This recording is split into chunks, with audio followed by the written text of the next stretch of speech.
Hello friend, welcome back to E learning with Hina ma'am channel. आज का जो session है काफ़ी इंपॉर्टेंट सेशन है क्योंकि आज हम प्रैक्टिस सेट 10 को देखेंगे। प्रैक्टिस सेट 10 की बात करें तो इससे पहले हम प्रैक्टिस सेट 9 तक करा चुके हैं क्योंकि 9 तक जो भी प्रैक्टिस सेट है उनकी हम टेलीग्राम चैनल पर विद आंसर पीडीएफ डाल चुके हैं। तो जब जिस किसी ने भी अब तक टेलीग्राम चैनल को ज्वाइन नहीं किया है और जो हमारी वीडियो से जुड़े हुए हैं वो टेलीग्राम चैनल को भी ज्वाइन कर लीजिए क्योंकि जितना भी कंटेंट हम सॉफ्ट कॉपी में देते हैं वो हम सब टेलीग्राम पर डाल देते हैं। जितने भी हमारी वीडियोज़ में पीडीएफ होते हैं वो हम सब टेलीग्राम चैनल पर डाल देते हैं क्योंकि आपके लिए वो काफ़ी इंपॉर्टेंट है। एक गेहूँ की संरचना जो हमने टेलीग्राम चैनल पर डाली है, यानी स्ट्रक्चर कुछ मतलब गेहूँ की जैसे पैदावार होती है उसके बाद जो गेहूँ पर लेयर होती हैं, गेहूँ की जो सीड्स होता है उस पर उससे बनने वाले जितने भी क्वेश्चन बनते हैं उसके लिए वो खाली जो इमेज डाली है वो काफ़ी इंपॉर्टेंट है। तो आप उसे भी एक बार देख लीजिए अगर होम साइंस के स्टूडेंट हैं तो, क्योंकि वो हर एग्जाम में आपके लिए एक क्वेश्चन वहाँ से देता ही देता है। ऐसा कोई एग्जाम नहीं जहाँ से उसमें से एक क्वेश्चन ना बन जाए। मे बी 95% एक क्वेश्चन बनता भी है। तो आप उसे ज़रूर देख लीजिएगा क्योंकि हर एक नंबर जब इम्पोर्टेंट हो जाता है जब आप रेस के बिल्कुल जीतने के करीब होते हैं, क्योंकि हारा वही है जो लड़ा नहीं है और जिसने कभी हारने की सोचा नहीं वो कभी हार भी नहीं सकता है। तो आप हार नहीं सकते क्योंकि आप शेर हैं। ठीक है, शेर बनिए, सिंहासन की चिंता ना करें क्योंकि आप जहाँ होंगे सिंहासन वहाँ होगा। चलिए, तो आज का मोटिवेशन कोड के साथ हम अपनी प्रैक्टिस सेट को शुरू करते हैं। प्रैक्टिस सेट 10 है और एक और आप हमें क्या करें कमेंट बॉक्स में बताएं क्योंकि हमने क्या सोचा है कि एलटी के लिए हम क्या करें अलग से एक प्लेलिस्ट बना दें क्योंकि ये होम साइंस का कंटेंट हो गया ये हमारे पास।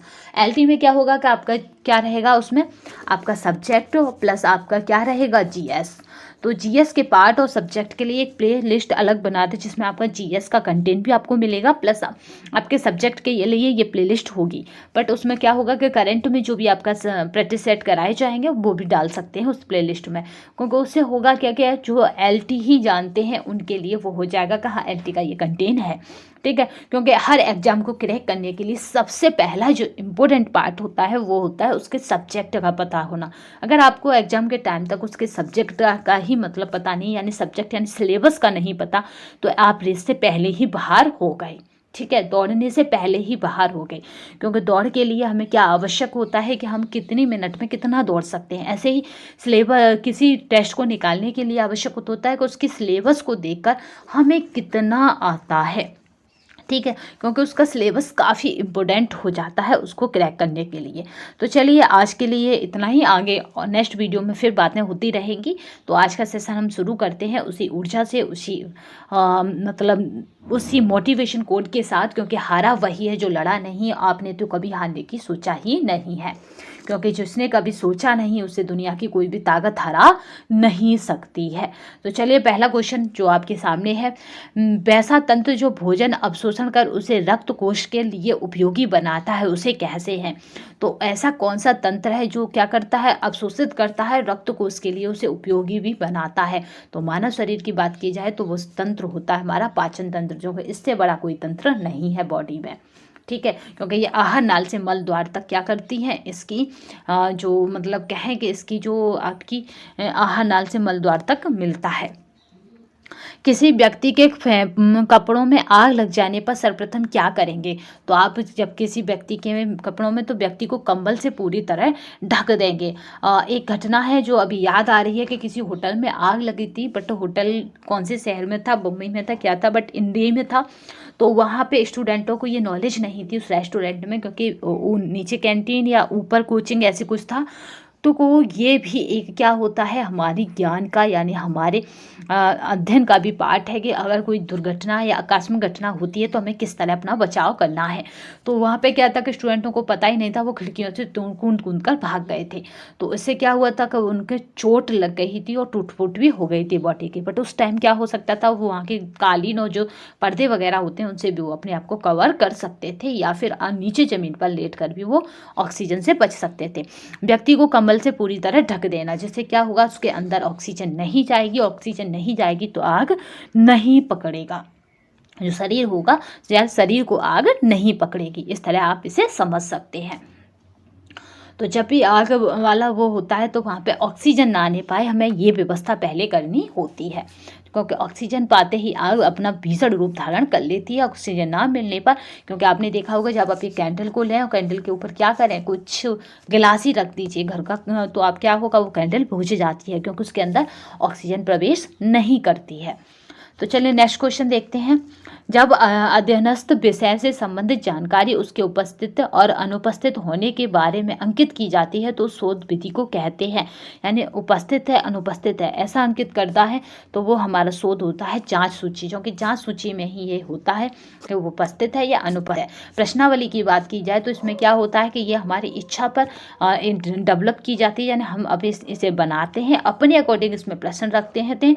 तो जो हमारा सैंपल होता है, सैंपल का मतलब होता है जिन लोगों को हमने ये दिया है प्रश्नावली, वो क्या होंगे, वो इतने स्वतंत्र नहीं होंगे आंसर देने में, क्योंकि आपने जो क्वेश्चन दिए उनका ही वो आंसर दे रहे हैं। तो यहाँ ये सबसे बड़ी इसकी ये डिमेरिट होती है कि आंसर देने वाला स्वतंत्र नहीं होता, वो अपने क्वेश्चनों से बंध जाता है। जैसे प्रश्नावली का कोई भी क्वेश्चन उसे नहीं आया तो वो आंसर नहीं देगा और ना देगा, और आपको डाक के माध्यम से इसे भेजते हैं, इस तरह भेजते हैं। तो ये भी एक डिमेरिट हो जाती है इसकी, क्योंकि कुछ लौट के आती है प्रश्नावली, कुछ लौट कर नहीं आती। साक्षात्कार आप सबको पता ही है कि हर एग्जाम में जो इंटरव्यू होता है वो होता है साक्षात्कार। साक्षात्कार हमेशा प्रत्यक्ष होता है और ये रिसर्च में कब होता है, जब रिसर्चर क्या करे, यानी शोधार्थी क्या करे कि उस फील्ड में जाकर जिन लोगों को उसने सैंपल बनाया उन्हीं से प्रत्यक्ष रूप से मिलता है। सर्वेक्षण की बात करें तो रिसर्च के दो पार्ट होते हैं, एक होता है प्रयोगात्मक, दूसरा होता है सर्वेक्षण। तो ये सर्वेक्षण जो रिसर्च है इसको आपका इसमें क्या होता है कि हम सर्वे करते हैं, ठीक है, यानी सर्वे के द्वारा हमने अपने रिसर्च को पूरा करते हैं, ठीक है, कोई भी उसमें वर्क नहीं कराते, ठीक है। पहले से लोग एक्सपर्ट होंगे, बस उनके थीसिस उनके व्यूज़ जानकर अपने टूल को टूल्स जो बनाते हैं उसको डेवलप करके उन्हें फॉलो करवाकर हम उसमें करते हैं, बट हम कोई प्रैक्टिकल उन्हें नहीं कराते जो हमारे क्या होते हैं सैंपल होता है या प्रदत्त होते हैं। नेक्स्ट चलते हैं, चौथा क्वेश्चन देखिए, रोगों की रोकथाम और स्वास्थ्य का संवर्धन डॉट का प्राथमिक उद्देश्य है। तो आपका जो राइट आंसर रहेगा वो हमारा क्या है, रोकथाम दवा, ठीक है। इसमें पूछा है रोकथाम दवा और स्वास्थ्य संवर्धन, रोकथाम दवा का प्राथमिक उद्देश्य है, ठीक है। क्योंकि यहाँ क्या है कि हमें क्या बताना है यहाँ पे कि इनका जो प्राथमिक उद्देश्य पूछा है तो ये रोकथाम दवा का ही प्राथमिक उद्देश्य है। मध्यमान के लिए कौन सा सूत्र सही है, मध्यमान हुआ आपका मीन हुआ, मध्यमान को ही आपका क्या बोलते हैं, मीन बोलते हैं, और आपका मीडियन हुआ, ठीक है। ये आपके किसके पार्ट हैं, ये आपके स्टैटिस्टिक्स के पार्ट हैं, याद रखिए कि सांख्यिकी के आपके पार्ट हैं। एक होता है मोड, ये तीनों ही क्या है, सेंट्रल टेंडेंसी यानी केंद्रीय मध्यमान प्रवृत्ति हैं। ये केंद्र में कितने हैं आपके पास ये बताती हैं। ये रिसर्च में सबसे पहले जब आप 4th चैप्टर को लगाते हैं तो सबसे पहले आपको मीन ही निकालना होता है अपने सैंपल का। मीन का मतलब होता है मध्यमान, कितने मध्य में स्थित हैं। इसको एक डायग्राम से और समझ सकते हैं, जैसे कोई संख्या हुई, यहाँ 12 लिख दिया, यहाँ 13 लिख दिया, यहाँ 14 लिख दिया, और यहाँ पे हमने 11 लिख दिया, और यहाँ हमने 15 लिख दिया। तो इसके मध्य में कितने उपस्थित हैं ये हमें पता करना होता है, तो उसके लिए हम सेंटर टेंडेंसी का ही प्रयोग करते हैं, यानी मीन मीडियन और मोड, ये तीनों ही हम फॉलो करते हैं। या फिर सबसे ज़्यादा रिसर्च में जो प्रयोग होता है वो होता है मीन, क्योंकि मीन से परफेक्ट मीडियन निकलता है, यानी बीच का बिंदु निकलता है। मध्यमान के लिए कौन सा सूत्र सही है, तो आपका जो पिछली बार एक प्रैक्टिस सेट हुआ था हमने उसमें भी बात की थी, तो वो होता है सिग्मा FX बटे एन, ठीक है। इसको सिग्मा बोलते हैं, सिग्मा FX बटे एन। इसमें क्या होता है, सिग्मा FX की बात की जाए तो नंबर ऑफ, यहाँ पे होता है नंबर ऑफ फ्रिक्वेंसी, ठीक है। यहाँ पे क्या होता है, नंबर ऑफ फ्रिक्वेंसी होता है, यहाँ पे होता है टोटल, ठीक है। जैसे आपका इसे ऐसे समझ सकते हैं, जैसे मेरे पास नंबर है 2, 4 और 2, ठीक है। तो ये नंबर कितना हो गया, 4 दूनी 8, ठीक 8। अब ये नंबर मतलब टोटल कितने हो गए 8, ठीक है। तो ये हो गया आपका सिग्मा FX, ठीक है। अब एन की बात करें तो एन हमारा हो गया 1, 2, 3, हमारे पास 3 है ये, तो हमने क्या किया, यहाँ हो गया हमारे पास n 3। तो अब जब हम इसे 3 से डिवाइड करेंगे तो हमारा पॉइंटों में चला जाएगा, ठीक है। 3 आपका 3 दूनी 6, तो यहाँ पे क्या बचा, 2 बचा, 2 में जा नहीं सकता है, तो फिर हम क्या करेंगे, यहाँ पे बचा 20, तो 3 3 6, 3 का 9, 3 4 12, 3 5 15 6 6 18, तो फिर यही बचा। तो इस तरह से जो वैल्यू आएगी वो हमारी पॉइंटों में आएगी। तो ये हमारा मीड हो जाएगा। तो आपने याद रखा कि यहाँ पे क्या है 2.6, तो यहाँ का जो वैल्यू निकली आपकी क्या है, आपको यहाँ पे जो हमने रखा है वो एग्जैक्ट नहीं है। इसे इस तरह से समझ सकते हैं, थोड़ा लेंथी हो जाएगा बट अब यहाँ पे समझना ही इम्पोर्टेंट है। तो यहाँ पे ये हो गया 1 2 और आपका 4 और यहाँ पे हो गया आपका 2 1, ठीक है, क्योंकि हमारा निकला था 2.6, तो यहाँ की ये 2 वैल्यू हमें काउंट करनी थी क्योंकि ये इन दोनों के बीच में होता है। तो यहाँ पे 1 2 3 4, ये हो गया 4 और 4 का दूना 8। अब देखिए यहाँ पे सिंपल हो गया, ये एग्जाम्पल थोड़ा मैंने पहले नहीं डिजाइन किया तो हो जाता है। तो 4 4 दूनी 8, तो यहाँ पे जो मीन आया यानी आपकी मीड की वैल्यू जो आई मीडियन की, वो आपकी क्या आई, यहाँ पे हो गई 2। तो आप इधर से गिनेंगे तो भी 2 है और आप इधर से गिनेंगे तो भी 2 है। तो यहाँ पे आपको क्या करना है, इन दोनों को काउंट करना है। आपका 4 और 2 6 और 6 को डिवाइड कर देना है आपको 2 से, तो 2 दूना 4 2 3 6, ठीक है। तो आपका इस तरह से और लेंथी बनाया जा सकता है। तो इस तरह से ये क्या बताता है, इन दोनों के बीच में मीन कितना है, यानी ये दोनों आपस में कितने जुड़े हैं ये बताता है। बट यहाँ पे वैल्यूज़ हमने सही एग्जैक्ट नहीं रखी है। अगर आप कमेंट बॉक्स में डालेंगे तो हम क्या करेंगे, नेक्स्ट वीडियो में आपको क्या करेंगे, केवल मीन मीडियन और मोड तीनों ही समझाएंगे, क्योंकि ये तीनों ही हर एग्जाम में, यहाँ तक कि आपकी क्या बात करें, हमने यहाँ तक कि आपके PCS एग्जाम में भी ये हमने देखे हैं। तो आपको ये मिल ही जाते हैं। PCS इस बार तो यूपी टेट में भी ये क्वेश्चन रखा गया था, क्योंकि अगर इन तीनों की वैल्यू एक समान नहीं, यानी इनकी क्या होता है आवृत्तियों में इधर उधर फेर बदल कर देती हैं, तो क्या होगा, इस तरह से था। चलिए इसमें आगे चर्चा करेंगे, क्या करेंगे, अगर आप कमेंट बॉक्स में डालेंगे तो हम सीरम जितने भी क्वेश्चन मीन मीडियन और मोड के हो चुके हैं उन सबको लेकर एक वीडियो बना देंगे। और नहीं डालेंगे तो भी अगर मुझे फ्री टाइम मिलता है तो भी मैं ये वीडियो बना दूँगी, क्योंकि ये काफ़ी इंपॉर्टेंट हो जाएगी हम सब के लिए। चलिए नेक्स्ट क्वेश्चन देखते हैं। 2 स्वतंत्र आपका है प्रतिदर्शों की विचलनशीलता की तुलना हेतु निम्न में से किस परीक्षण का उपयोग किया जाता है। यहाँ पे बता रहा है विचलनशीलता देखनी है हमें, तो कौन सा परीक्षण हम प्रयोग करेंगे। तो यहाँ पे जब हम 2 स्वतंत्र चरों की बात करते हैं, बस आपको याद क्या रखना है, इतना देखना है, 2 स्वतंत्र चर, आश्रित चर नहीं। स्वतंत्र चर का मतलब होता है फ्रीडम हो जिन पर जैसे आपको फ्रीडम नहीं होती बट बाबा को फ्रीडम होती है, तो ये क्या हो गया, स्वतंत्र चर। आप क्या है, आश्रित चर, क्योंकि आप प्रभावित होते हैं अपने बाबा की जो भी आपकी बाबा की ऑर्डर है या कुछ भी समझे उससे प्रभावित होते हैं। तो जहाँ प्रभाव पड़ता है वो आपका क्या है, आश्रित चर, और जिस पर प्रभाव नहीं पड़ता वो होता है स्वतंत्र चर। स्वतंत्र चर हमेशा आश्रित चर को प्रभावित करता है।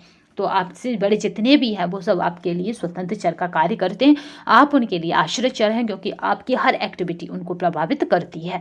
तो यहाँ पे जब 2 की बात आती है तो हम क्या लगाते हैं, टी परीक्षण, टी टेस्ट लगाते हैं। बहुत पॉपुलर टेस्ट है ये 2 के पर काम में आता है।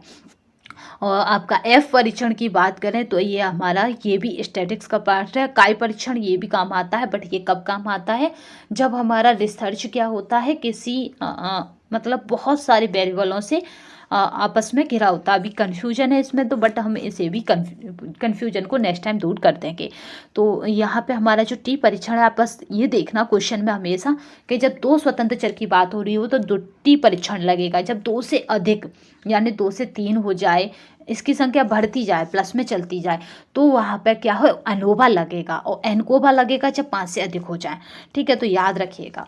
जिला परिषद का प्रधान कौन होता है, तो आपका जो राइट आंसर रहेगा वो रहेगा कलेक्टर होता है जिला परिषद का प्रधान। नेक्स्ट चलते हैं। एक अनुसंधान विशिष्ट से सामान्य की ओर बढ़ता है, तो आप उसे क्या कहेंगे, आप उसे कहेंगे प्रेरक तर्क, और आपका है निगमनात्मक तर्क, दोनों ही कहेंगे इसको। नेक्स्ट चलते हैं। प्रबंध का सिस्टम व्यवस्था उपागम में एक सिस्टम को अन्य से पृथक करने वाला क्षेत्र इंगित करें, तो आपका जो राइट आंसर रहेगा वो रहेगा सीमा। ठीक है, इससे हम क्या करते हैं, उसको पृथक करने का इंगित क्षेत्र स्पष्ट कर रहे हैं, क्योंकि हम किसी सीमा में कोई चीज़ बांध देते हैं तो वो अपने आप में ही पृथक हो जाती है बिना करे। चलिए नेक्स्ट चलते हैं। आपका है प्रस्थापित आवाज़ का अधिकतम दबाव होना चाहिए, तो आपका जो राइट आंसर रहेगा वो रहेगा आपका 80 से 90 dB में। dB की अगर बात करें तो डेसिबल होता है। ठीक है, और आवाज़ को कभी भी नापना होता है तो हम डेसिबल में ही नापते हैं। मच्छर भगाने वाली दवाओं में सक्रिय रसायन कौन सा होता है, तो आपका जो राइट आंसर रहेगा वो रहेगा आपका एलिथ्रीन। ठीक है, ये काफ़ी इम्पोर्टेंट हो जाता है क्योंकि आपका क्या है, डेंगू वगैरह ये सब मच्छरों ही के ही पार्ट हैं। डायलिसिस एक प्रक्रिया है जो डॉट डॉट के कुछ सामान्य कार्यों को आपका है प्रतिस्थापित कर सकती है। तो आपका जो राइट आंसर रहेगा वो आपको बताना है। तो यहाँ पे हमारा राइट आंसर रहेगा वो हमारा गुर्दा, क्योंकि गुर्दे जब खराब हो जाते हैं तब डायलिसिस, यानी डायलिसिस का मतलब होता है गुर्दे की सफाई होना। ठीक है, ये प्रक्रिया कराई जाती है। महिला का लिंग हार्मोन्स है, तो आपका जो राइट आंसर रहेगा वो रहेगा आपका एस्ट्रोजन। जल्दी ही हम लाइव सेशन आएंगे, तो आप जिसने भी इस चैनल को सब्सक्राइब नहीं किया है तो कर लीजिएगा, या फिर हमें कमेंट बॉक्स में बताइएगा कि किस टाइम हमें अपना लाइव सेशन रखना चाहिए। क्योंकि अब लाइव सेशन इसलिए रखेंगे क्योंकि आपकी जितनी भी क्वेरी हैं आप भी हमें पूछ सकें। बट आप इस वीडियो में भी कहीं भी कोई भी वीडियो में आप अपने क्वेश्चन को डालते हैं तो आपको आंसर प्रोवाइड हो जाएगा। थोड़ा टाइम लगेगा बट आंसर प्रोवाइड हो जाएगा, इतना कन्फर्म है। अमाशय के पीछे तथा उदर के ऊपरी बाएं कोने में जो बड़ी लसिका ग्रंथि के समान होता है उसे कहते हैं। तो आपका जो राइट आंसर रहेगा वो रहता है तिल्ली, कहते हैं उसे। गैस्ट्रिक तथा आपका है डियोडिनल अल्सर के इलाज में मुख्यतः दिया जाता है। ये इम्पोर्टेंट क्वेश्चन है, इसे जितनी बार मैं इम्पोर्टेंट बोलूँ उतनी बार इम्पोर्टेंट है। ये मोस्ट इम्पोर्टेंट क्वेश्चन है क्योंकि इन पे क्या है, अल्सर आ जाता है। अल्सर की वजह से हम जो विद्यार्थी हैं या स्टूडेंट हैं वो सोचते हैं कि यहाँ पे क्या हो गया, जख्म हो गए, घाव हो गया, बट ऐसा नहीं है। क्योंकि गैस्ट्रिक और डियोडिनल जो होता है यहाँ पे क्या है कि यहाँ पे क्या होता है कि आपका जो खाना पीना है वो जमा हो जाता है, जैसे एक कचरा इकट्ठा हो जाता है उस तरह। तो उस चीज़ को यहाँ पे अल्सर बोला गया है, क्योंकि इसका आंसर जो भी ये मार के आया है 2-3 एग्जामों में ये आ चुका है तो वो गलत गया है। कम रेशे और ब्लेंड डाइट ये गलत गया ही गया है, इसीलिए ये काफ़ी मैं कह रही हूँ कि मोस्ट इंपॉर्टेंट है, क्योंकि मैं 2 सीरीज़ में से करा चुकी हूँ, ये तीसरी बार है। तो इसका जो आंसर रहता है वो रहता है उच्च रेशे युक्त आहार एवं प्रतिरोधी दवाइयाँ, क्योंकि किसी ने क्वेरी की थी कि ये गलत है इसका आंसर। तब थोड़ा सा मैंने अपनी मेमोरी पर थोड़ा सा मतलब रिकॉल किया पीछे की बातों को, तो तब मुझे लगा कि हाँ ये क्वेश्चन मेरे लाइफ में कहीं आ चुका है। और मैंने क्या करा था उस टाइम पे, सोचा था कि अल्सर का मतलब होता है जख्म हो जाना या घाव हो जाना।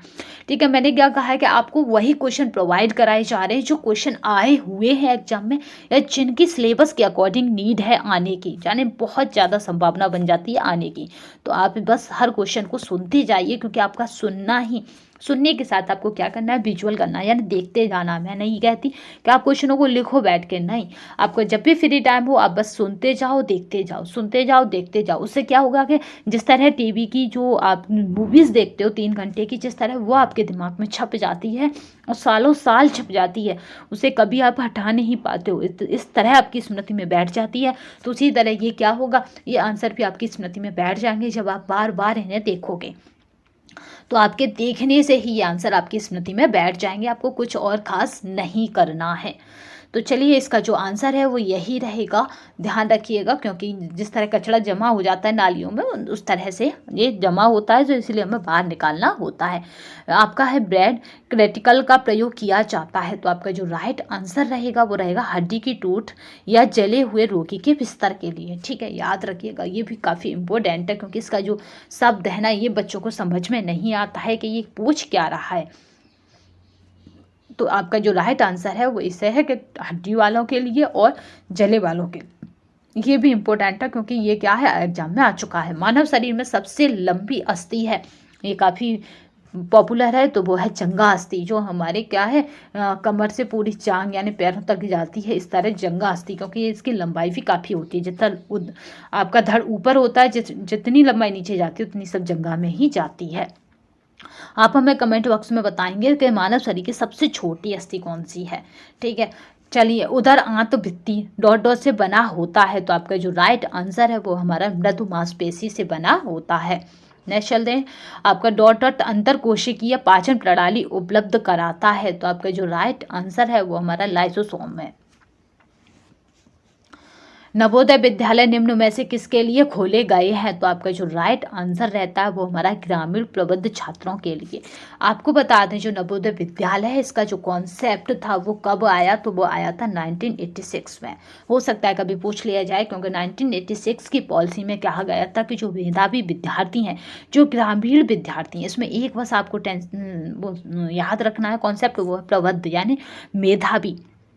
टैलेंटेड, आप इंग्लिश वर्जन देख लीजिए, टैलेंटेड विद्यार्थियों के लिए ये विद्यालय खोला गया था, क्योंकि ग्रामीण यहाँ पे भी मिल रहा है तो ग्रामीण नहीं, ग्रामीणों में भी टैलेंटेड विद्यार्थियों के लिए नवोदय विद्यालय खोले गए थे, जिससे कि वो शिक्षा की धारा से और अधिक जुड़ सकें, तथा जो IAS PCS होते हैं, जितने भी आपके गवर्नमेंट उस पर होते हैं, वो नवोदय विद्यालय की ही एक तरह से आपको बता के नवोदय विद्यालय के ही विद्यार्थी होते हैं वो 80% तक। चलिए नेक्स्ट चलते हैं। तो ये हमारा कब नवोदय विद्यालय का जो कॉन्सेप्ट था वो कब आया था, वो आया था 1986 की पॉलिसी में, कि जो ग्रामीण विद्यार्थी हैं जो प्रबुद्ध हैं यानी टैलेंटेड हैं उनके लिए एक अलग विद्यालय खोला जाए। बुद्धिमापन का स्वीकृत परीक्षण बनाने वाला ... प्रथम मनोवैज्ञानिक था। तो आपका जो बुद्धिमापन है वो किसने दिया था, तो वो दिया था स्वीकृत, पूछा जा रहा है तो विनय का है। ठीक है, आपको कहीं कहीं टर्मन और विनय भी मिलता है, बट इसमें पूछा जा रहा है प्रथम। ठीक है, जो टर्म है आपको वो देखना है। देखिए स्वीकृत परीक्षण इनका भी है, विनय एवं टर्मन का, बट इसने क्या कह दिया बाद में, प्रथम वैज्ञानिकता का, तो यहाँ पे है विनय का, क्योंकि इसी का मॉडिफाई करके विनय और टर्मन ने दूसरा बनाया। टर्मन का आप वो याद रखिएगा IQ लेवल, ठीक है, 140 से ऐसी जो IQ लेवल है वो मोस्ट इम्पोर्टेंट है। आपका है व्यक्तित्व जन्मजात अर्जित प्रवृत्तियों का योग है, यह परिभाषा किसने दी है, तो आपका जो राइट आंसर है वो हमारा वैलेंटाइन ने दी है। ये परिभाषा किसने दी है, वैलेंटाइन ने दी है। जन्म के समय लड़कों के हृदय की धड़कन की दर होती है, तो आपका जो राइट आंसर है वो हमारा है 130 मिनट। तनाव यह संचालन के लिए ... अवरोध है, तो आपका जो राइट आंसर है वो हमारा है मनोवैज्ञानिक है। कौन सा टीका 3 रोगों से शिशु की रक्षा करता है, तो आपका जो मोस्ट इम्पोर्टेंट है और ये हमारा आपका है DPT का टीका, डिप्थीरिया, टिटनेस और आपका है काली खांसी, इससे ये रक्षा करता है। भारतीय सार्वभौमिक आपका है प्रतिरक्षण कार्यक्रम के अनुसार एक नवजात शिशु को दिया जाने वाला पहला टीका इनमें से किससे सुरक्षा के लिए है, तो आपका जो राइट आंसर है वो हमारा है BCG। ये दिया जाता है, ये क्या करता है, नवजात शिशु की सुरक्षा करता है। अगर BCG की फुल फॉर्म की बात करें तो आपका होता है बेसलेस, क्लाइमेट और आपके ज्यूरिन। तो इसका जो है नवजात शिशु को दिया जाता है ये टीका। और ये टीका क्या होता है, उसकी दाएं बाएं के ऊपर हिस्से में लगता है, आपने देखा होगा गोली टाइप सा बनता है इस टीके का निशान, जो काफ़ी दिनों के बाद छूटता है। ठीक है, तो ये दाएं हाथ पर लगता है, उसके कंधे के पास ही ऊपर की ओर लगता है। और ये कब दिया जाता है ये भी पूछा जाता है, तो आपको याद रखना है 24 घंटे के अंदर दिया जाता है। चलिए नेक्स्ट चलते हैं। निम्न में से किसके द्वारा केवल स्तनपान वाले शिशु प्रसव अवधि के बाद ही सामान्य विटामिन डी की स्थिति को बनाया जा सकता है, तो आपको सामान्य क्या करना है, विटामिन डी की स्थिति को बनाना है, तो वो हो जाएगा माता की विटामिन डी की स्थिति से। ठीक है, उससे ही शिशु की विटामिन डी प्रभावित होती है। नेक्स्ट चलते हैं। गर्भावस्था में कौन सी समस्या उत्पन्न होने का भय रहता है, तो आपका जो राइट आंसर रहता है वो रहता है इनमें से सभी। गर्भपात, अपरिपक्वता, गुर्दे का संक्रमण। माता की रक्त धारा से गर्भ को अलग करने वाला अंग होता है, तो जो माता है उससे गर्भ को अलग करने वाला तो वो होता है हमारा खेड़ी। नेक्स्ट चलते हैं। आवश्यकता मनुष्य की ऐसी इच्छा है जिसकी पूर्ति के लिए उसके पास पर्याप्त होना चाहिए, तो आपका जो राइट आंसर है वो है हमारा साधन, जिसके पास आवश्यकताएं हैं। ठीक है, आपने एक कोटेशन चुननी होगी, वो हमारी है आवश्यकता। ठीक है, आवश्यकता क्या है, आविष्कार की जननी है। आपने बहुत सुनी होगी, आविष्कार की जननी है। तो यहाँ पे क्या होगा, अगर आपके पास साधन नहीं है तो आप अपनी आवश्यकताओं को पूरा करने के लिए साधन जुटाना चालू कर दोगे।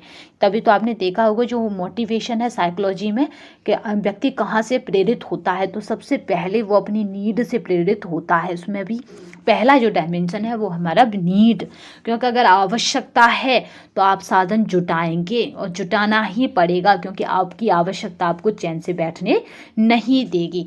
तो जहाँ तक कोई दौड़ा है उसकी आवश्यकता ने ही उसे दौड़ाया है, ये बात याद रखिएगा। तो सबसे पहला जो आवश्यक वो है वो हमारा साधन, क्योंकि साधन नहीं होंगे तो भी वो उसकी आवश्यकता, उसे साधन जुटाने में आपको प्रेरित करती रहेगी। तभी तो आपने देखा होगा जो हेमा दास है, उन्होंने बताया था कि उनके पास वो नहीं थे, तो वो क्या करते थे, गांव की लकड़ी वगैरह से ही अपने उस साधन की पूर्ति करते थे। तो चलिए नेक्स्ट क्वेश्चन देखते हैं, निम्न में से किस जनन अंग की रचना मेढक के बच्चे के समान होती है? तो आपका जो राइट आंसर होता है वो होता है शुक्राणु। इसकी रचना कैसी होती है? मेढक के जनन अंग के समान होती है। मनुष्य में गर्भ अवधि की लंबाई कितने दिन होती है? तो जो वो है अवधि की, तो वो हमारी होती है 280 दिन। नेक्स्ट चलते हैं, काफ़ी इंपॉर्टेंट इसमें क्वेश्चन है और आपका जो प्रैक्टिस सेट है वो विद आंसर टेलीग्राम चैनल पर आपको मिल जाएगा। आपका है स्वेलिन बालक की स्पष्ट रूप से पहचान उसके निम्न गुण से हो करते हैं। तो आपका जो राइट आंसर रहेगा वो हमारा है एकोलिनिया। ठीक है, एकोलेलिया से करते हैं। नेक्स्ट चलते हैं, आपका परामर्श। अगर हम इसको ज़्यादा खींचेंगे तो वीडियो बहुत लंबा हो जाएगा, क्योंकि बताने को कंटेंट में बहुत होता है, बट हमारा क्या है कि हमें कम पढ़ना है और कैसा पढ़ना है जो पेपर में आने वाला हो। परामर्श में मनोविश्लेषण तरीका डॉटर द्वारा दिया गया था। तो आपका जो राइट आंसर है वो हमारा सिगमंड फ्राइड के द्वारा दिया गया था। श्वसन दर किस समय सबसे कम होगी? तो आपका जो राइट आंसर है वो हमारा सोते समय सबसे कम होगी। जो संस्थाएं वृद्ध लोगों की संरक्षकता व देखभाल करती हैं, यानी संरक्षण प्रदान करती है, वह कहलाती हैं वृद्ध लोगों की। तो आपका राइट आंसर रहेगा वृद्धाश्रम कहलाती हैं। नेक्स्ट चलते हैं, आपका कल्पनात्मक चिंतन किस आयु में आरंभ होता है? बच्चा कब इमेजिनेशन करना आरंभ कर देता है? तो 6 वर्ष के बाद ही कर देता है, तभी तो उसे क्या होता है, मूर्त कॉन्सेप्ट के साथ अमूर्त कॉन्सेप्ट से भी जोड़ना चालू कर देते हैं। विकास का क्रम है, तो आपका जो राइट आंसर है ये काफ़ी इंपॉर्टेंट है, वो होता है सिर, फिर मुख का होता है, फिर गर्दन का, फिर धड़ का, फिर पैर का। इस तरह व्यक्ति का विकास होता है, यानी इस तरह से व्यक्ति की संरचना बनती है। नेक्स्ट चलते हैं, आपका क्लाइंट सेक्टर्ड काउंसलिंग जानी जाती है। तो आपका जो राइट आंसर रहेगा वो है नॉन डायरेक्टिव काउंसलिंग कहा जाता है इसको। नेक्स्ट चलते हैं, आपका किंडरगार्टन के जन्मदाता हैं। तो आपके जो रहते हैं वो फ्रोवेल महोदय रहते हैं। मॉन्टेसरी मेथड की बात की जाए तो मारिया मॉन्टेसरी की बात की जाए तो इन्होंने क्या दिया है, मॉन्टेसरी मेथड दिया है। ठीक है, मॉन्टेसरी मेथड की बात की जाए तो इसमें क्या होता है, ज्ञान इंद्रियों के माध्यम से सिखाना होता है। जबकि फ्रोवेल की बात की जाए तो इसने किंडरगार्टन दिया है, बच्चों को बगीचे में, जैसे बगीचे में फूल होते हैं उन्हें आज़ाद छोड़ दिया जाता है, ऐसे बच्चों को आज़ाद छोड़ दो, बट क्या करें, उन पर काउंसलिंग यानी उन पर निगरानी रखें। और इसने क्या करा था, 8 मतलब खिलौने टाइप के वो बनाए थे लकड़ी की, जिनसे बच्चों को हमें सिखाना होता है। तो किंडरगार्टन और मॉन्टेसरी जो स्कूल होते हैं उनमें इसी मेथड को फॉलो किया जाता है। और आपको वहाँ पे ये 8 इसके जो प्रकार इसने बताए थे टीचिंग के, यानी टीचिंग मॉडल्स जो दिए थे वो आपको मिल जाएंगे फ्रोवेल महोदय के। मॉन्टेसरी का क्या था कि जो बच्चे की 5 ज्ञान इंद्रियाँ हैं उनका समावेश करके उसे सिखाना था। चलिए नेक्स्ट चलते हैं, निम्नलिखित में से किसमें अध्यापन के लिए एक तयशुदा पाठ्यक्रम का उपयोग किया जाता है? तो आपका जो तयशुदा पाठ्यक्रम होता है वो होता है हमारा औपचारिक शिक्षा में, यानी फॉर्मल एजुकेशन में। इसमें तयशुदा पाठ्यक्रम होता है, उतना ही पूरा कराना होता है, उससे बाहर बच्चे को कुछ कराएं या ना कराएं, बट ये हमें पूरा कराना है, ये उसमें प्रतिबद्धता होती है। गृह प्रबंध प्रक्रिया में मूल्यांकन चरण के लिए निम्न में से क्या परिभाषित किया गया है? तो आपका जो राइट आंसर है वो अपनी योजना की प्रगति की जांच करना और आवश्यक होने पर आपका सुधारक उपाय लेना, ये होता है इसका राइट आंसर। नेक्स्ट चलते हैं, बच्चों और वयस्कों की समान शिक्षा के लिए शुरू किया गया विद्यालय का आधारभूत तंत्र है। तो आपका जो राइट आंसर रहेगा वो हमारा है नई तालीम। ये था आधारभूत तंत्र, क्योंकि आधारभूत पूछा गया तो ये गांधी जी के समय में चालू हुआ था नई तालीम। जब इसके बैकग्राउंड को पढ़ेंगे तो काफ़ी डिटेल में है इसका बैकग्राउंड। नई तालीम को हमने फिर बाद में क्या करा था, बेसिक शिक्षा या फिर आपका बेसिक शिक्षा में कन्वर्ट कर दिया था। इसमें क्या था कि बच्चों को रोजगार परक बनाया गया था, यानी रोजगार परक शिक्षा से जोड़ा जाना था। स्कूलों में बच्चों को आहार प्रदान करने वाला दुनिया का सबसे बड़ा प्रोग्राम है जो स्कूलों में बच्चों को आहार प्रदान करता है, तो वह है समेकित बाल विकास योजना। ठीक है, ICDS। चलिए, मार्थनम परीक्षण किसके द्वारा शुरू हुआ था? तो आपका जो राइट आंसर है वो हमारा स्पेंसर हैच के द्वारा शुरू हुआ था। डॉट डॉट छोटे समूह चर्चाओं का एक प्रकार है जो किसी सीमा के बिना विचारों के मुक्त परिचय को प्रोत्साहित करने के लिए बनाया गया है। तो आपका जो राइट आंसर है वो मस्तिष्क मंथन। ठीक है, मस्तिष्क मंथन जो आपका है वो उसे कहते हैं कहीं कहीं पे ब्रेन स्टॉर्मिंग। ठीक है, इसका जो इंग्लिश टर्म है उसे भी याद रखिएगा। क्या होता है, ये समस्या पे कि सब बैठ के विचार करते हैं तथा क्या क्या उसके सोल्यूशन होते हैं उन्हें लिख लिया जाता है, फिर उसमें से बेस्ट जो सोल्यूशन होता है उन्हें फॉलो किया जाता है तथा जो परिणाम होता है उसे फिर देखा जाता है। तो इस तरह से हम समस्या को सॉर्ट आउट करते हैं। पोस्टर 1, तो आपका पोस्टर क्या है आप देख ही सकते हैं। पोस्टर आपसे बोलेगा नहीं तो ये क्या हो जाएगा, आपका दृश्य सहायक है। निःशल्य निम्नलिखित शिक्षण सहायक सामग्री में प्रक्षेपित दृश्य श्रव्य सामग्री है। तो आपका जो राइट आंसर है वो हमारा है दूरदर्शन दृश्य श्रव्य सामग्री है। निःशल्य कौशल प्रदान करने की एक सर्वाधिक प्रभावशील विधि है। तो आपका जो राइट आंसर रहेगा वो रहेगा हमारा प्रदर्शन विधि। ठीक है, क्योंकि इसमें क्या कर रहा है, प्रभावशील बता रहा है। तो कोई भी इतना प्रभावित नहीं करती जितना कि प्रदर्शन यानी प्रदर्शनियाँ जो लगाई जाती हैं जिन्हें एग्जामिनेशन बोलते हैं कॉलेजों में बड़े बड़े में, तो ये क्या करती हैं बच्चों जो विद्यार्थी उसको अपनी तरफ अट्रैक्टिव करती हैं। लोक मीडिया के बारे में निम्नलिखित में से कौन सा कथन सही नहीं है? तो आपका जो राइट आंसर रहेगा यहाँ पे वो रहेगा लोक मीडिया का विशुद्ध रूप से मनोरंजन के लिए उपयोग किया जाता है। तो ये कथन बिल्कुल भी सही नहीं है, क्योंकि ऐसा नहीं है कि उसका विशुद्ध रूप से मनोरंजन के लिए उपयोग किया जाए। ग्रामीण लोगों को ऐच्छिक रूप से किस कार्य में भाग लेना चाहिए? तो आपका जो राइट आंसर रहता है वो हमारा रहता है प्रसार शिक्षा में भाग लेना चाहिए, क्योंकि प्रसार शिक्षा किन के लिए है? ग्रामीणों को उनके कौशल में वृद्धि करने के लिए होती है। प्रसार शिक्षा शब्द का सर्वप्रथम 1873 में निम्नलिखित द्वारा किया गया था। ये क्वेश्चन काफ़ी इंपॉर्टेंट है क्योंकि इस बार के TGT PGT में आया था किसी में। तो हमारा कैम्ब्रिज विश्वविद्यालय था जिसने प्रसार शिक्षा शब्द का सबसे पहले कॉन्सेप्ट दिया या उपयोग किया। नेक्स्ट चलते हैं। जो ये श्रृंखला है आपको वेदांत टेलीग्राम चैनल पर प्रोवाइड कर दी जाएगी। निम्नलिखित में से कौन सा आपका डिजाइन आपकी रिपीट नहीं है? तो आपका जो राइट आंसर रहेगा वो हमारा रहेगा साटिन।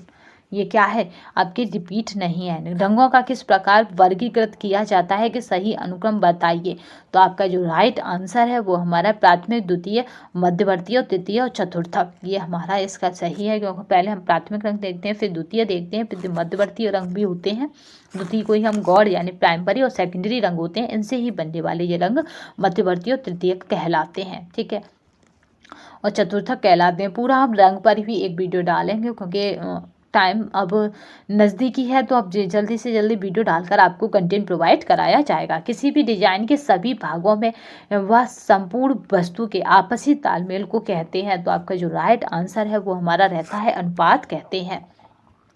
किसी भवन के चारों ओर खाली स्थान छोड़ने का मानक को क्या कहा जाता है? तो आपका जो राइट आंसर है वो कहा जाता है भूदृश्य कहा जाता है। आधुनिक समय में पर्दों, कालीन, फर्श इत्यादि को साफ करने का आपका सर्वोत्तम यंत्र है। तो आपका जो राइट आंसर है वो हमारा वैक्यूम क्लीनर क्या है, आपका सर्वोत्तम यंत्र है। किसी बिजली के उपकरण में आपको थर्मोस्टेट का कार्य है। तो आपका जो राइट आंसर है वो हमारा है जांच को मनचाहे तापमान पर बनाए रखना। निःशल्य निम्नलिखित में से कौन सा एक मानव संसाधन है? तो आपका जो राइट आंसर है वो हमारा रहेगा यहाँ पे समय। समय क्या है, समय यहाँ पे देखिए, यहाँ पे स्थान, जल और सीमांत यानी जो ऑप्शन है उनके अकॉर्डिंग हम समय के साथ ही चलेंगे, क्योंकि समय के साथ ही चलना होगा, क्योंकि मानव संसाधन के अंतर्गत आता है, क्योंकि मानव इसे क्या करता है, अपने हिसाब से यूज कर सकता है। सर्वाधिक ऊर्जा का उपयोग करने वाला कार्य है, क्योंकि हर किसी के पास कितना है, 24 घंटे हैं, मगर वो 24 घंटे में पूरे देश का सुरक्षा से लेकर पूरे देश को संभाल सकता है। वही 24 घंटे में खाना बनाने के वाला केवल खाना ही बना पाता है। तो ये है उसका समय का उपयोग, यानी समय को हमने किस तरह से अपने हिसाब से बांटा। सर्वाधिक ऊर्जा का उपयोग करने वाला कार्य है। तो आपका जो राइट आंसर है वो है फर्श पर पोंछा लगाना। इस बार भी आया था। ठीक है, तो ये सबसे अधिक ऊर्जा का काम है, इसलिए ये सुबह सुबह करा जाता है। क्योंकि सुबह ही सुबह क्या होता है, हमारा शरीर एनर्जी फुल होता है, क्योंकि रात में हम रेस्ट करते हैं, 4 से 6 घंटे तक सोते हैं हर कोई व्यक्ति। तो उससे क्या होता है, उसके शरीर में एनर्जी अधिक होती है। तो फर्श पर पोंछा लगाना, आटा गूंथना, ये सब हैवी काम हम क्या करते हैं, सुबह करते हैं। बट इस सब में हैवी जो काम है वो है सबसे पहले फर्श पर पोंछा लगाना। किस विद्वान ने एक विवाह को ही विवाह कहा, विवाह का आदि स्वरूप माना है? तो आपका जो राइट आंसर रहेगा वो रहेगा मैकाइवर ने। ठीक है, मैकाइवर ने क्या करा, आपके सामाजिक उस पर कॉन्सेप्ट पे कार्य किया है। तो इन्होंने ही एक विवाह को ही विवाह का आदि स्वरूप माना है। भौतिक सामाजिक आत्मसंगठन और प्राप्ति को किस विद्वान द्वारा आवश्यकताओं का वर्गीकरण माना गया है? तो आपका जो राइट आंसर है वो हमारा प्रोफेसर डैनियल तथा आपका है प्रेस्कोट द्वारा। वह परिवार जो अपने पर्यावरण के साथ निरंतर परस्पर संबंधित रहती है तो डॉट डॉट कहलाती है। तो आपका जो राइट आंसर रहेगा वो हमारी खुली प्रणाली, क्योंकि इसमें यह क्या है, परस्पर संबंधित रहते हैं एक दूसरे से। नेक्स्ट चलते हैं, आपका है 64 को देखिए, क्योंकि काफ़ी है। सामान्य खाद्य श्रृंखला जैसे आटा, सूजी, तेल, दूध का मानकीकरण और आपका बाजारीकरण निम्न चिन्ह के तहत होता है। ये क्वेश्चन काफ़ी बड़ा कर दिया बट है छोटा सा। तो आपको पता है खाद्य सामग्री है या खाद्य पदार्थ उन्हें कौन सा मार्ग दिया जाता है? तो वो हमारा होता है एग मार्क। इससे क्या होता है, उनकी शुद्धता का पता चलता है। मानसिक विकास होता है, तो आपका जो राइट आंसर रहेगा वो है नियमित एवं क्रमबद्ध रूप से होता है मानसिक विकास। उत्तर प्रदेश में हाई स्कूल की परीक्षा में बालिकाओं के लिए गृह विज्ञान अनिवार्य विषय किस वर्ष में माना? तो आपका जो राइट आंसर रहेगा वो हमारा रहेगा यहाँ पे आपका 1965। यूपी ने कब लिया आपका होम साइंस सब्जेक्ट? तो 1965 में लिया। चलिए नेक्स्ट देखते हैं। एक नाठी महिला को निम्न प्रकार के वस्त्र पहनने चाहिए, क्योंकि नाठी है तो उसकी लंबाई कम है। तो यहाँ पे जब लंबाई कम है तो उसके वस्त्र कैसे होंगे, खड़ी रेखा वाले, यानी इस तरह की रेखाओं के उसके वस्त्र होंगे। अगर यहाँ पे नाठी की जगह हो जाता लंबी महिला तो उसके फिर वस्त्रों का डिजाइन कैसा होगा, जिससे कि उसकी लंबाई कम दिखे? तो ये हो जाएगा फिर सी, यानी तिरछी लाइनें हों। उससे क्या होता है कि जो पहनने वाला उसकी लंबाई कम नजर आती है। बोतलों द्वारा फलों के संरक्षण के लिए आवश्यक नहीं है। तो आपका जो राइट आंसर है वो हमारा है उसमें सांद्र गंधक का अम्ल मिलाना, ये आवश्यक नहीं है। नेक्स्ट चलते हैं, आपका है पटोला यहाँ से संबंधित है। तो आपका जो पटोला कढ़ाई है वो गुजरात की है, याद रखिएगा। और पंजाब की फुलकारी है।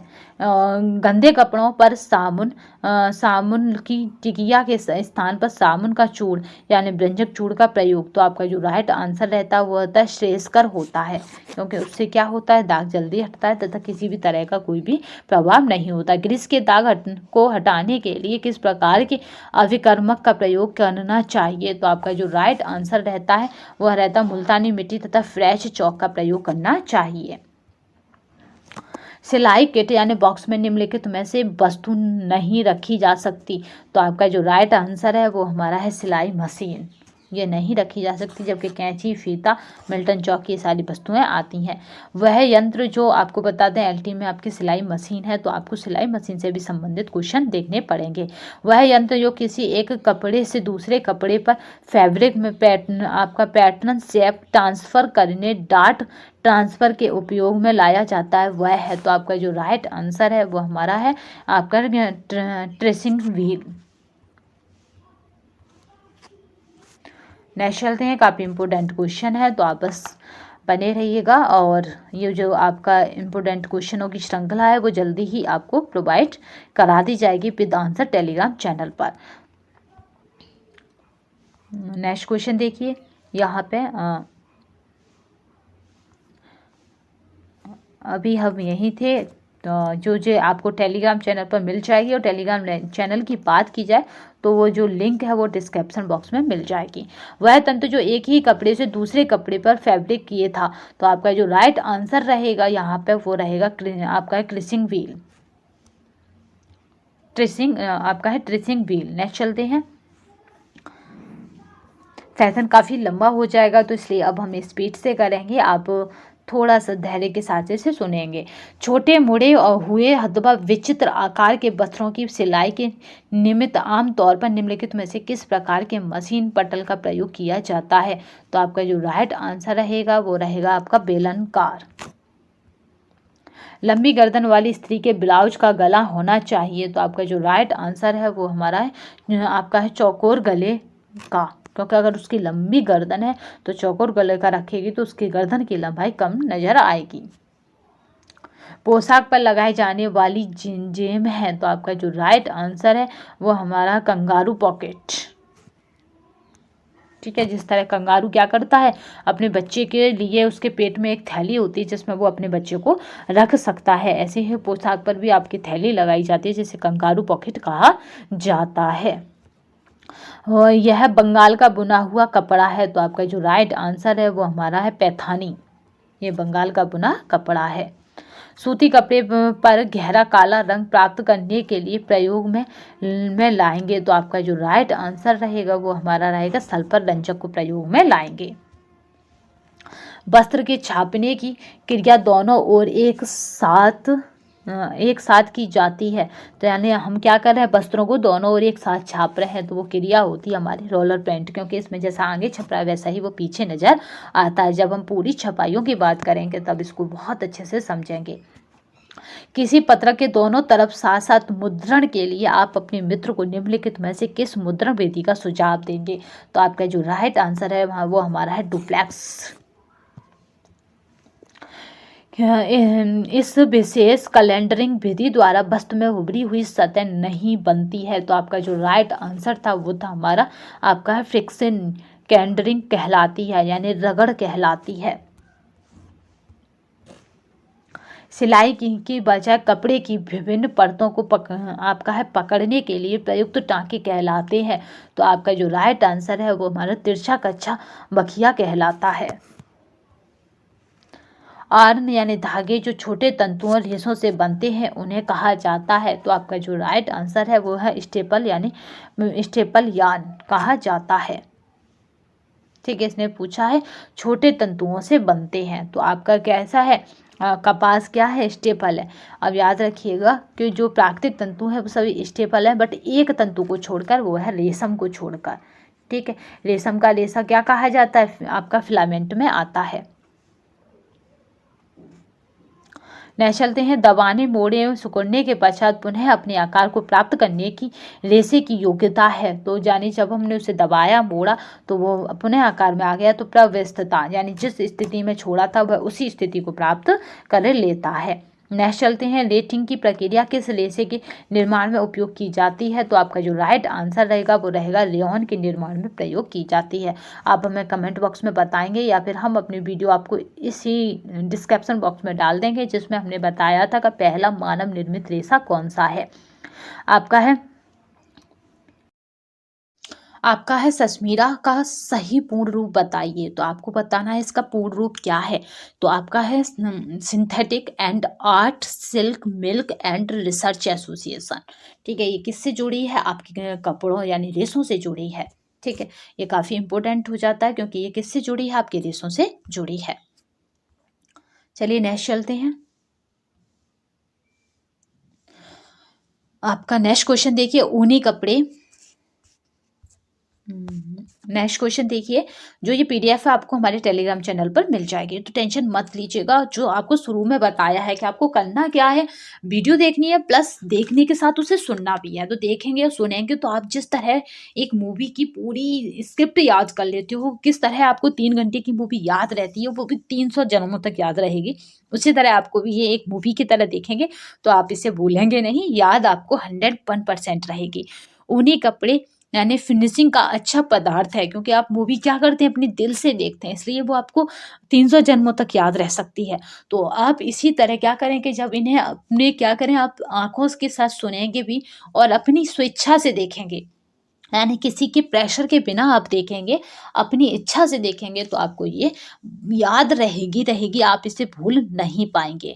ऊनी कपड़े आपकी यानी फिनिशिंग का अच्छा पदार्थ है, तो आपका जो राइट आंसर रहेगा वो हमारा रहेगा यहाँ पे हाइड्रोजन पेरोक्साइड, क्योंकि अच्छा पदार्थ पूछा जा रहा है, तो आपका राइट आंसर रहेगा सी। नेक्स्ट चलते हैं, अधिक मात्रा में पानी को शुद्ध करने के लिए प्रयुक्त प्रयुक्त विधि है। तो जब हमारे पास पानी अधिक होगा तो उनमें उनसे हम शुद्ध करेंगे तो इन सभी से उबाल कर छान कर क्लार्क विधि द्वारा। नेक्स्ट चलते हैं, तंतुओं की दीवार के अंदर यदि अणुओं की व्यवस्था एक दूसरे के समांतर हो तो उसे कहते हैं। तो आपका जो राइट आंसर रहेगा वो रहेगा आपका ओरिएंटेशन कहते हैं उसे। अभिविन्यास जो एक दिशीय वस्त्र के लिए अनुपयुक्त होता है। तो आपका जो राइट आंसर रहेगा वो रहेगा दोहरी तह। आपका है विमितीय स्तर वस्त्र को किस प्रकार परिभाषित किया जाता है। तो आपका जो राइट आंसर रहेगा वो हमारा क्या रहेगा यहाँ पे, वस्त्र जिसमें आपका है तत्यक प्रतिपादी यानी लचीलापन और आपका संसंजकता अच्छी है। आपका जो क्या है इसमें संसर्जकता भी अच्छी है। नेक्स्ट चलते हैं, क्योंकि काफ़ी लंबा सेशन खिंचता जा रहा है तो हमें क्या करना है कि हमें इस सेशन को जल्दी ही करना है, तो हो सकता है हमारी स्पीड थोड़ी अधिक हो जाए। डोसा बनाने के लिए चावल और दाल का अनुपात होता है। आप डोसा घर पे भी बना सकते हैं और इसमें चावल का अनुपात अधिक रखा जाता है जबकि दाल का अनुपात कम रखा जाता है। तो ये याद रखिएगा, चावल का अनुपात अधिक होता है, दाल का अनुपात कम होता है। तो यहाँ ये अनुपात हो जाएगा 3:1। आप इसे ऐसे समझ सकते हैं, अगर आप घर में डोसा बनाना चाहते हैं तो 3 कटोरी चावल लीजिए और 1 कटोरी दाल डाल दीजिए और इन दोनों को पीस लीजिए, क्योंकि भिगोने के बाद पीस लीजिए तो वहाँ पे आप फिर डोसा बनाने के लिए पेस्ट तैयार हो जाएगा। एक पेस्ट सा बनाना होता है। चलिए नेक्स्ट चलते हैं, और आप उसमें जीरा वगैरह जो आपको स्वाद का लगे वो चीज डाल सकते हैं। पकाने के किस तेल में सबसे अधिक आवश्यक वसीय अम्ल है। तो आपका जो राइट आंसर है वो हमारा वसीय, जिसमें वसा की मात्रा हो, और वो हमारा मूंगफली का तेल। आपका है पाक विधि समायोजन में कौन सा तरीका प्रयोग किया जाता है। तो आपका जो राइट आंसर है वो हमारा प्रतिशत प्रयोग किया जाता है, क्योंकि यहाँ समायोजन करना है। नेक्स्ट चलते हैं, काफी इंपोर्टेंट इसमें क्वेश्चन है तो आप मिस नहीं करेंगे। जब भोज्य पदार्थों को मसालेदार पेस्ट में कुछ घंटे के लिए रखा जाता है ताकि सामग्री के आपका है सुरुचिकर भोज्य पदार्थों में सोखे जाए, तो इस प्रक्रिया को कहते हैं। तो आपका जो ये प्रक्रिया है काफी इंपोर्टेंट हो जाती है, इसको कहते हैं आपका मैरिनेशन करना, आपका मैरिनेशन करना। ठीक है, याद रखिएगा। नेक्स्ट चलते हैं आपका, क्योंकि आपका कीड़वन लगाए जाते हैं बट कीड़वन को होता है कि जैसे हम कोई चीज़ जलेबी बनाते हैं वो वाली प्रक्रिया। आपका हाई पर टेंशन का कारण होता है, स्पीड पकड़ने की वजह से हो रहा है। तो ये हाइपर कब होते हैं, जब हमारे उच्च रक्तचाप होता है। निम्नलिखित में से कौन सा उत्तम कोलेस्ट्रॉल अंश है। तो आपका जो राइट आंसर रहेगा, यहाँ पे उत्तम पूछा जा रहा है तो वो हमारा रहेगा ट्राइग्लिसराइड्स, इसमें उत्तम माना जाता है। नेक्स्ट चलते हैं, आपका ज्वर की अवस्था में शारीरिक तापमान में प्रति एक अंश बढ़ जाता है, वृद्धि होती है। तो निम्न में से आपका चयापचय दर निम्न परिवर्तित होता है। पूछा भी जा चुका है, जब 1 सेंटीग्रेड आपका तापमान बढ़ गया यानी 1 डिग्री आपके शरीर का तापमान बढ़ गया तो आपके कितनी ऊर्जा का या चयापचय का दर में परिवर्तन होगा। तो वो होता है 1/7 का। ठीक है, तो यहाँ 1 से 2 हो जाएगा तो 7 का दूना हो जाएगा। इस तरह से ये चलता जाएगा, क्योंकि कई बार 1% का पूछ लिया है तो हो सकता है इस बार 1 का ना पूछकर 2 का पूछ ली जाए, 1 अंश की जगह 2 पे।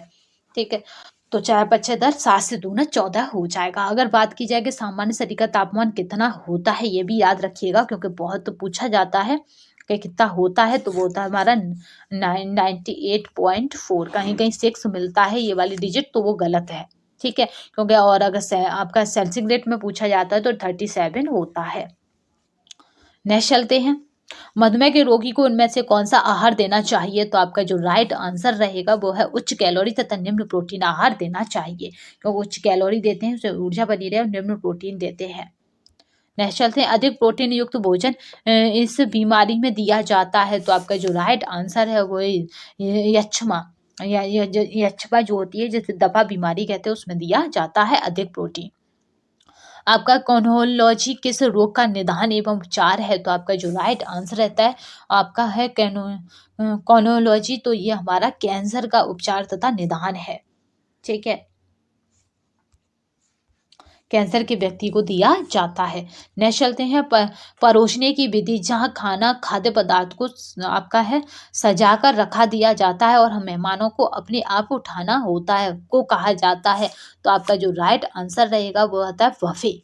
आप इस तरह से इसे याद रखिए। आप कहाँ जाते हो, ज़्यादातर यहाँ पे आपको क्या मिल रहा है गाँव में, गाँव हो या शहर हो, क्या कहते हैं हम, बफर है, वफर है। तो इसी से याद रखिए यहाँ पे परोसने की विधि, जहाँ खाना या खाद्य पदार्थ को सजा कर रख दिया जाता है, मेहमान को अपने आप उठाना होता है। तो ये दोनों ही चीज किस में होती हैं, जिसे आप आमतौर पर बफर कहते हैं, वो बफे होता है कायदे में। हम उसकी टर्मिनोलॉजी को खराब कर देते हैं, ठीक है। तो यहाँ पे हमारा है बफे, और वही टर्मिनोलॉजी सब आगे चलते जाते हैं। तो बफे बोला जाता है, ना कि वो बफर होता है। चलिए, वृद्धावस्था में होने वाली सामान्य परेशानी जो आंत से संबंधित है, तो आपका जो राइट आंसर रहेगा वो हमारा है कब्ज। कब्ज हो जाती है क्योंकि छिलके युक्त आहार तथा सलकंदी जैसी सब्जियों का अगर आप प्रयोग नहीं करते हैं, क्योंकि सलकंद में सबसे ज्यादा फाइबर होता है। यानी आप जड़ वाली चीजों को कम लेते हो अपने खाने में, जैसे मूला, गाजर, तो इन सब में फाइबर की मात्रा होती है, बट इन्हें कम लेने की वजह से, क्योंकि वृद्धावस्था में क्या होता है, हमारे दांत नहीं होते हैं। अगर दांत नहीं होते हैं तो ये ऐसी चीजें हम मूल वाली चीजें यानी जड़ मूल वाली चीजें कम लेते हैं, तो उसकी वजह से हमारे कब्ज हो जाती है। क्योंकि हर चीज को, एक चीज को दूसरी चीज से रिलेट करिए तो अपने आप ऊपर निकल आएगा। तो कब्ज कब हो जाती है, क्योंकि वृद्धावस्था में क्या नहीं रहते हमारे पास, दांत नहीं रहते, तो हम कोई भी ठोस चीज यानी नहीं खाते, लिक्विड डाइट या मुलायम डाइट लेना पसंद करते हैं। चलिए नेक्स्ट चलते हैं। ICMR द्वारा एक वयस्क भारतीय महिला के लिए भोजन प्रत्यक्ष वसा की मात्रा निर्धारित की गई है, तो आपका जो रहेगा वो हमारा 25 ग्राम, ठीक है, दिन में। चलिए नेक्स्ट चलते हैं। आपका FSSAI का पूरा रूप है, तो आपका जो राइट आंसर रहेगा वो हमारा है फूड सेफ्टिक एंड आपका है स्टेटस अथॉरिटी ऑफ इंडिया, इसका पूर्ण रूप है। नेक्स्ट चलते हैं। भोजन आवृत्ति प्रश्नावली यानी FFQ भोजन और दीर्घकालिक रोगों से किसके संबंध के मूल्यांकन के लिए डॉट डॉट अध्ययन में सर्वाधिक सामान्यतः प्रमुख विधि है, तो आपका जो राइट आंसर रहेगा वो हमारा रहेगा आपका है प्रायोगिक विधि है। दूध आइसो आपका है क्लेक्ट्रिक प्रोवाइड जिस पर अधिकतम स्कंदन होता है, तो आपका जो राइट आंसर रहेगा वो रहेगा आपका 4.6 पर। काली चाय के उत्पादन की प्रक्रिया का एक महत्वपूर्ण चरण है, तो कैसे काली चाय बनती है, प्रोसेस में आती है, तो वो हमारा है खमीरीकरण करना, इसका महत्वपूर्ण चरण है। फल और सब्जियां अच्छे स्रोत है, तो आपका जो राइट आंसर रहेगा वो हमारा विटामिन के अच्छे स्रोत माने जाते हैं। 16 से 17 वर्ष की आयु लड़कियों के लिए जिंक का RDA यानी डेली कितना है, RDA चार्ट आपको प्रोवाइड हो गया है टेलीग्राम चैनल पर, तो आप सब उससे देख लें तथा निकाल लें। किसी दिन RDA चार्ट की क्या करेंगे हम, RDA 2020 की पूरी एक श्रृंखला आएगी। तो आपका जो 110 का राइट आंसर जो रहेगा वो हमारा कितना सजेस्ट किया है, तो वो 12 mg यानी मिलीग्राम डे में रखा गया है पर डे। निम्न में से विटामिन B1 किसका निरोधक है, तो आपका जो राइट आंसर रह जाएगा वो रहेगा पेरीवेरी का निरोधक है। आपका है प्रकृति में पाए जाने वाले प्रोटीन से उत्पादन किया जाने वाला रेशा कौन सा है, यानी प्रकृति में आपके प्रोटीन पाया जा रहा है उससे कौन सा रेशा उत्पादित हो, तो आपका जो रेशा उत्पादित होगा वो आपको बताना है कि कौन सा होगा। तो यहाँ पे आपके रेशे की बात की जाए तो आपका जो रेशा रहेगा वो आपका रहेगा यहाँ पे आपका है नाइट्रिल। जब हम प्रोटीन को पढ़ेंगे, क्योंकि प्रोटीन अपने आप में बहुत बड़ा कॉन्सेप्ट भी है तथा यहाँ से क्वेश्चन हर बार बनते ही बनते हैं। एक हमने श्रृंखला रखी है प्रोटीन की, उसे मैं 10 को तो देख लीजिएगी, क्योंकि वहाँ से आपको एक क्वेश्चन जरूर मिल सकता है हर एग्जाम में। चलिए नेक्स्ट चलते हैं। खाद्य पदार्थ जो आपका है नाइट्रोजन की मात्रा में क्रूड प्रोटीन में परिवर्तित होने का आकलन करने के लिए रूपांतरण गुणांक है या गुणक है, तो आपका जो राइट आंसर रहेगा वो रहेगा आपका 6.25। नेक्स्ट चलते हैं। आपका लैक्टस एंजाइम जटिल मिल्क शुगर और लैक्टोज को जिसमें तोड़ा जाता है, तो आपका जो राइट आंसर रहेगा वो किसमें तोड़ा जाता है, तो वो हमारा ग्लूकोज और आपका है गैलेक्टोज में तोड़ा जाता है। उच्च प्रोटीन आहार दिया जाता है, तो आपका जो राइट आंसर है वो कब दिया जाता है, कुपोषण की दशा में उच्च प्रोटीन आहार दिया। क्वेश्चन देखिए, निम्नलिखित आपका है फाइटोकेमिकल्स की क्रिया प्रणाली है। प्रक्रिया प्रणाली है या क्रिया प्रणाली है, तो आपका जो राइट आंसर रहेगा वो आपको बताना है यहाँ पे। तो या इसकी क्रिया प्रणाली में हम क्या करते हैं, 3 पार्टों को देखते हैं। तो कौन कौन सा है, वो है विष रहित करने वाले एंजाइम को उत्प्रेरित करना, नाइट्रो आपका है जमीन जो नाइट्रोजमीन है किस संरचना में रुकावट डालना। तीसरा जो हो जाता है वो पाचन प्रणाली में कैंसर उत्पन्न करने वाले पदार्थों को पतला और संयुक्त करना। तो आपका जो राइट आंसर बनता है वो बनाता है सी। नेक्स्ट चलते हैं।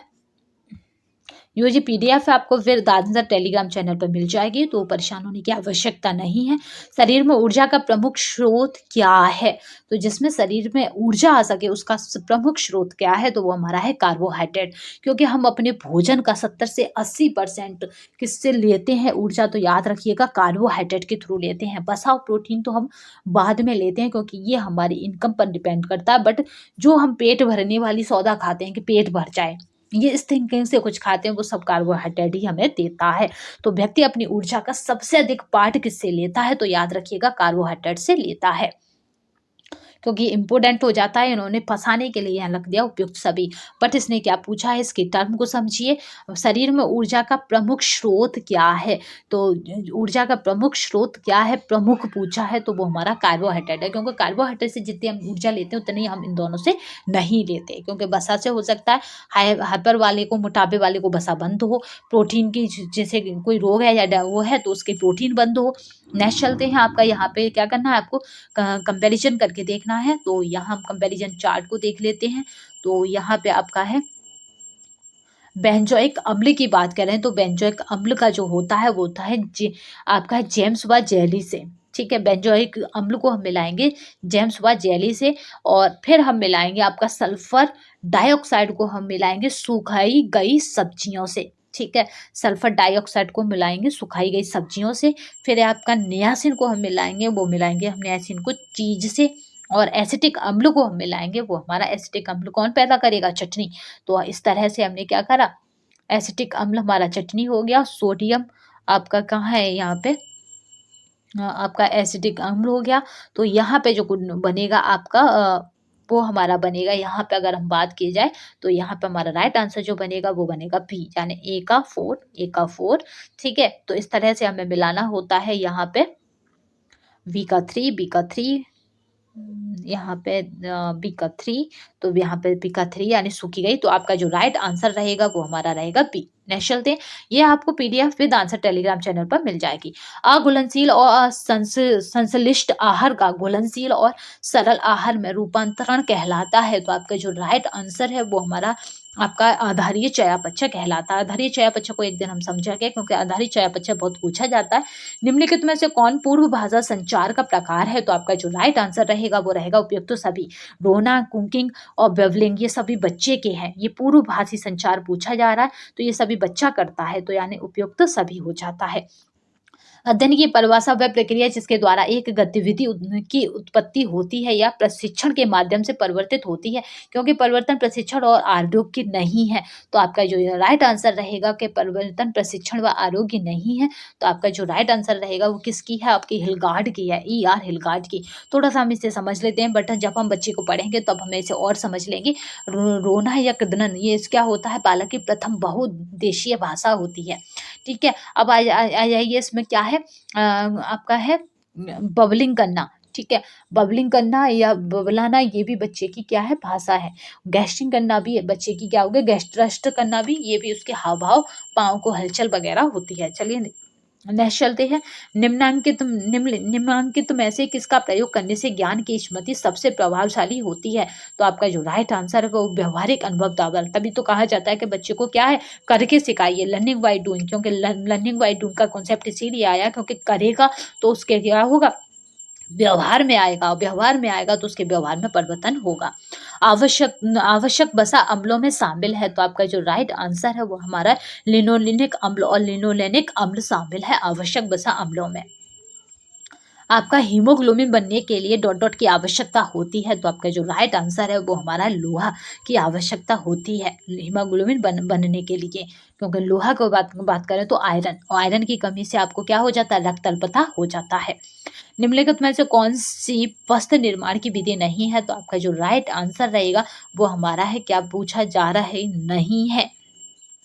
क्या करना है, वस्त्र निर्माण करना है, तंतु निर्माण नहीं करना। यहाँ पे लैंग्वेज को समझिए, वस्त्र निर्माण करना है तो ड्राफ्टिंग से हम वस्त्र की डिजाइन कैसे काटेंगे ये सीखते हैं। कटाई भी वस्त्र का ही है और सिलाई और बुनाई भी। तो यहाँ पे है आपका सिलाई से बुनाई, तो यहाँ पे आपका खाली बुनाई जो है वो वस्त्र निर्माण की प्रक्रिया नहीं है, क्योंकि इससे क्या होता है कि ऊनी वस्त्र निर्माण किए जाते हैं। इसकी प्रक्रिया के कौन कौन से चरण है उसे देख लीजिए।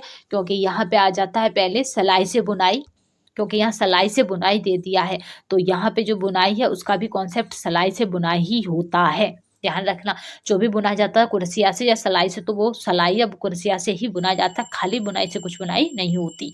ठीक है, फिर होता है ड्राफ्टिंग, ये तो हम शॉर्टकट में कर देते हैं कि हम बुनाई कर रहे हैं। फिर ड्राफ्टिंग के बाद होता है कढ़ाई करना, फिर कढ़ाई में तुरफाई करना, फिर आपका रफू करना और प्रेस करना। ये सब क्या है कि वस्त्र निर्माण की प्रक्रिया के पार्ट हैं। तो आई होप आज का आपको सेशन पसंद आया होगा। अगर सेशन पसंद आया है तो लाइक, सब्सक्राइब, शेयर करना ना भूलिएगा। तथा अब तक आप टेलीग्राम चैनल पर नहीं जुड़े हैं तो जुड़ जाइएगा, क्योंकि टेलीग्राम चैनल पर हमारे जितने भी प्रैक्टिस सेट हो चुके हैं उनका विद आंसर आपको मिल जाएंगे टेलीग्राम चैनल पर। तो जिस किसी ने भी अगर टेलीग्राम चैनल को ज्वाइन नहीं किया है तो कर लीजिएगा, क्योंकि काफ़ी हेल्पफुल रहेगा। और प्लस अगर आप हमारी वीडियो से जुड़े हुए हैं तो टेलीग्राम चैनल अवश्य ज्वाइन कर लीजिएगा, नहीं तो आपको ही लॉस होगा। तो आई होप आज का सेशन आपको पसंद आया होगा। आज के सेशन के लिए बस इतना ही। नेक्स्ट सेशन में हम फिर मिलेंगे वही चुनिंदा क्वेश्चनों के साथ, वही चुनिंदा ऐसे क्वेश्चन जिनके रिपीट होने की तथा जिनके आने की प्रबल संभावना होती है, जो आपके सिलेबस और नीट के अकॉर्डिंग होते हैं। तो आई होप इस बस आज के सेशन के लिए इतना ही। धन्यवाद। वंदे मातरम।